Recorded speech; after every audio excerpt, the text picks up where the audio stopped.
हाँ बच्चों, मैंने आपको सैटरडे को पैराग्राफ पढ़ाया था, वो आपने लिख लिया होगा। अब आज अपना पैराग्राफ है फीमेल पोइटिसाइड इन राजस्थान। कि राजस्थान में फीमेल यानी कन्या और पोइटिसाइड यानी हत्या, कन्या भ्रूण हत्या। ठीक है, फीमेल पोइटिसाइड इन राजस्थान, कि राजस्थान में कन्या भ्रूण हत्या। ठीक है, ये टॉपिक है अपना। तो आप पैराग्राफ में सबसे ऊपर ऊपर तो क्या लिखोगे, टॉपिक लाइन के बीचों बीच। ठीक है, फीमेल पोइटिसाइड इन राजस्थान, फिर इसको अंडरलाइन करूँ, फिर नीचे की लाइन से आपको शुरू करना है। ठीक है, female foeticide in Rajasthan is alarming. Alarming यानी देखो, अलार्म करके आपको कोई भी सिग्नल देते मतलब आपके लिए चिंताजनक है।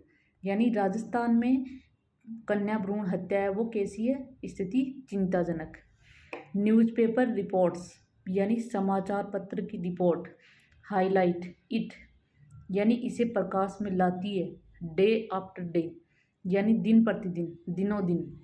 यानी इस चीज़ को आप न्यूज़पेपर की रिपोर्ट में देख सकते हो कि कन्या भ्रूण हत्या कितनी ज़्यादा हो रही है। आप भी देखते हो ना कि लड़कियों को कैसे मार देते हैं। देखो, छोटी छोटी लड़कियों को जन्म लेते ही मार देते हैं।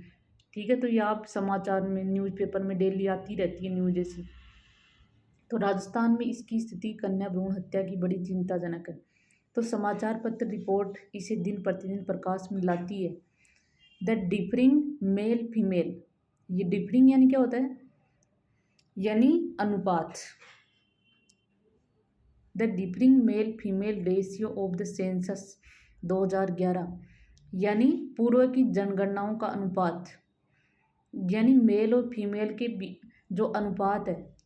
ठीक है, पूर्व की जनगणनाओं का अनुपात and of the previous censuses reveal it clearly, यानी पुरुष और महिला का अनुपात 2011 की जनगणना में और इससे पहले पुरुष और महिला का जो जनगणनाओं का अनुपात, इससे स्पष्टता प्रकट करते हैं कि राजस्थान में पुरुष और महिलाएं हैं उनमें कितना अंतर है, यानी महिलाएं कम है पुरुषों की तुलना में। ठीक है, ये किस कारण हो रहा है, कन्या भ्रूण हत्या के कारण ही तो हो रहा है कि 2011 की जनगणना में लिंगानुपात है जो बहुत ही मतलब कम है, इससे पहले ज़्यादा था।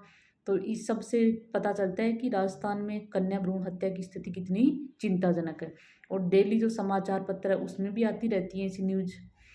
ठीक है, प्रेग्नेंट लेडीज, अब देखो गर्भवती महिलाएं गो टू हॉस्पिटल्स, कहाँ जाती है, चिकित्सा केंद्रों पर जाती है, एंड बाय सोनोग्राफी और अदर मीजर्स, और अन्य उपाय से आइडेंटिफाई यानी पता करवाती है, पता कर लेती है the sex of the foetus यानी भ्रूण का, भ्रूण के लिंग का पता करवाती है। देखो, आप देखते हो कई जो गर्भवती महिलाएं हैं हॉस्पिटल में जाती हैं या तो सोनोग्राफी के द्वारा और या फिर अन्य किसी उपाय से जो भ्रूण है उसके लिंग का पता कर लेती हैं। द ग्रीडी डॉक्टर्स और लालची doctor help in this unnatural act, और जो लालची जो चिकित्सक होते हैं, सभी ऐसा नहीं करते लेकिन कई जो लालची चिकित्सक होते हैं वो सहायता करते हैं इस अप्राकृतिक कार्य में उनकी सहायता भी करते हैं। यानी आजकल ऐसा भी होता है कि गर्भवती महिलाएं वो सोनोग्राफी के द्वारा या अन्य किसी उपाय से भ्रूण के लिंग का पता करवाती हैं, और कई जो लालची डॉक्टर होते हैं वो इस अप्राकृतिक कार्य में उनका साथ भी देते हैं, यानी उनकी सहायता भी करते हैं। ठीक है, द गर्ल चाइल्ड यानी और बालिका को कैसे समझते हैं, is taken as a burden यानी बोझ, और जो बालिका है उनको वो कैसे समझते हैं, एक बोझ के रूप में लेते हैं। कौन, पेरेंट्स लड़की को क्या समझते हैं, बोझ के रूप में। सो इसलिए the female foetus is aborted, इसलिए कन्या का जो भ्रूण है उसको नष्ट करवा दिया जाता है, पेट में गर्भ में उनके नष्ट करवा दिया जाता है, क्योंकि उनको बोझ की तरह समझती हैं, इसलिए कन्या भ्रूण को नष्ट करवा दिया जाता है। ठीक है, फीमेल पोइटिसाइज कन्या भ्रूण हत्या इज ए सीरियस इश्यू, एक गंभीर समस्या है। ठीक है, कन्या भ्रूण हत्या वो गंभीर मुद्दा है, एक समस्या है। दैट हार्म्स सोसाइटी, जो समाज को भी हानि पहुंचाता है।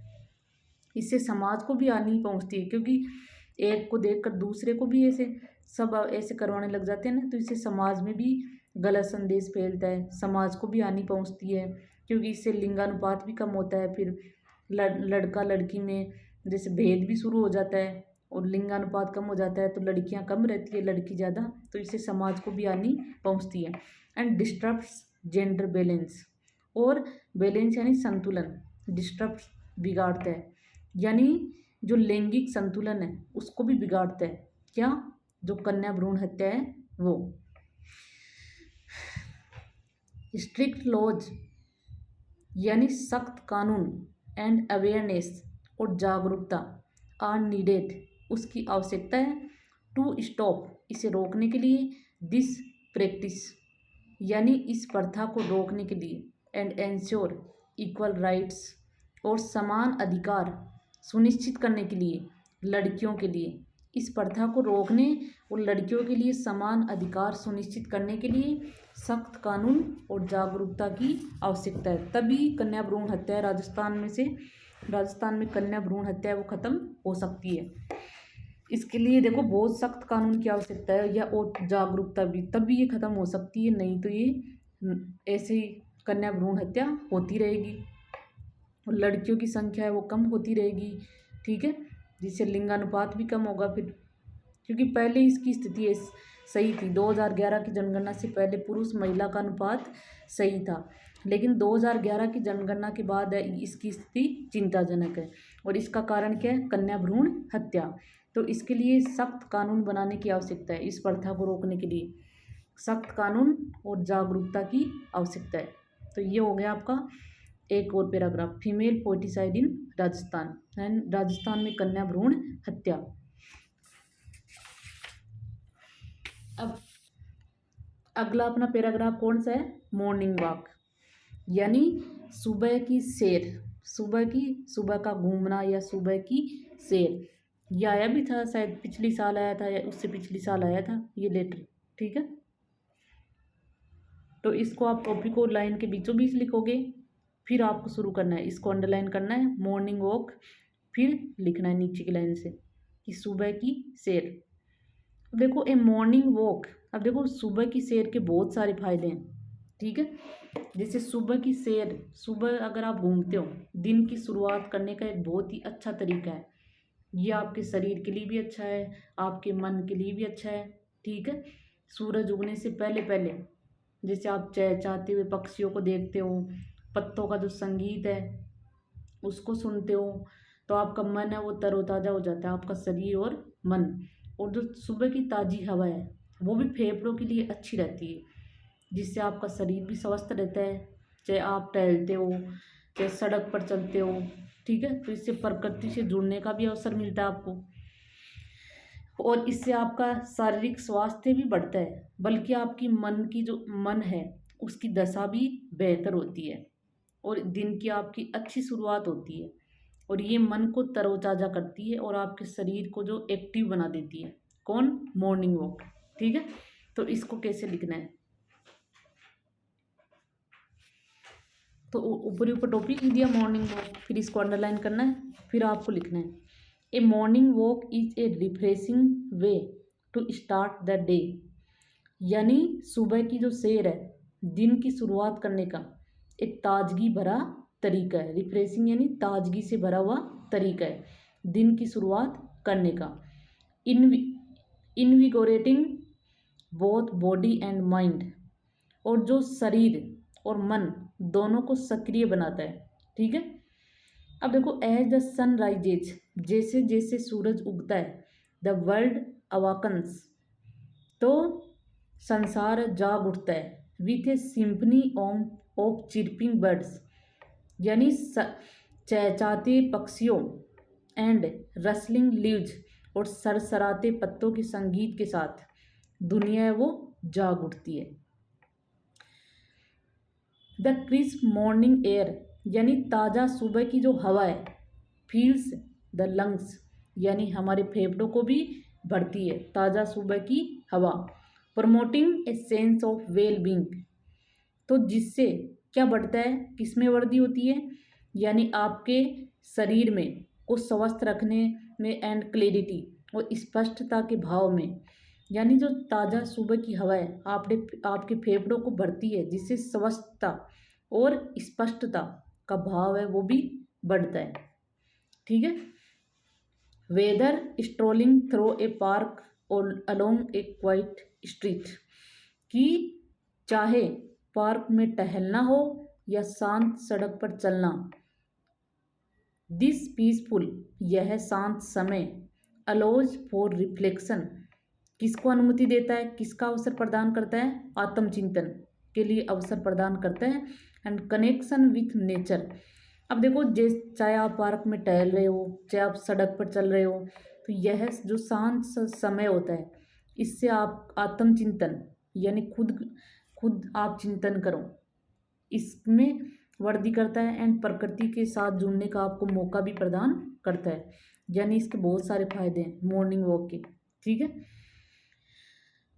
Engaging in A morning walk, सुबह की सैर में भाग लेना not only boost physical health, न केवल आपके शारीरिक स्वास्थ्य को बढ़ाता है बट आल्सो एनहांसेज मूड, बल्कि आपकी मनोदशा को भी बेहतर बनाता है। Setting A positive tone for the day ahead, अब आपकी मनोदशा को भी बेहतर बनाता है, जिससे आपके दिन की सेटिंग ए पॉजिटिव टोन, जिससे आपके दिन की एक सकारात्मक शुरुआत होती है। इट रिफ्रेशेज द माइंड, यह आपके मन को तरोताज़ा करती है, एंड एनर्जीज द बॉडी, और आपके शरीर को ऊर्जावान बनाती है। तो देखो यहाँ पर बताए गए कि मॉर्निंग वॉक के क्या क्या फायदे हैं। तो यह केवल न आपके शरीर को बल्कि आपके मन को भी स्वस्थ बनाता है, कि आप जैसे ही सूर्य उगता है वैसे वैसे पक्षियों की जो चहचहाट की आवाज़ है, सरसराते पत्तों का जो संगीत है, वो पूरी दुनिया को उठा देता है। और जो सुबह की हवा है वो आपके फेफड़ों में जैसे ही भरती है तो आपके अंदर एक इस स्वस्थता का भाव आ जाता है। ठीक है।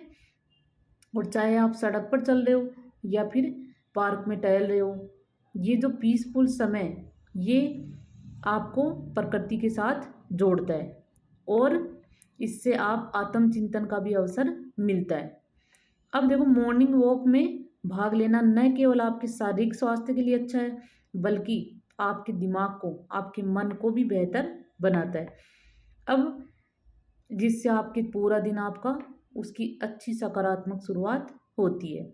अब ये आपके मन को तरोताज़ा करती है और आपके शरीर को भी ऊर्जावान बनाती है। तो इसमें ये बताया गया कि ये आपके शरीर और मन दोनों के लिए अच्छा है, दोनों को ऊर्जावान बनाती है। तो ये हो गया आपका मॉर्निंग वॉक का भी पैराग्राफ, ये भी इम्पोर्टेंट है। तो ये दोनों पैराग्राफ आप लिख लेना, नोट इनको याद भी करना। ठीक है। कल भी मैं आपको पैराग्राफ ही बताऊंगी। ठीक है।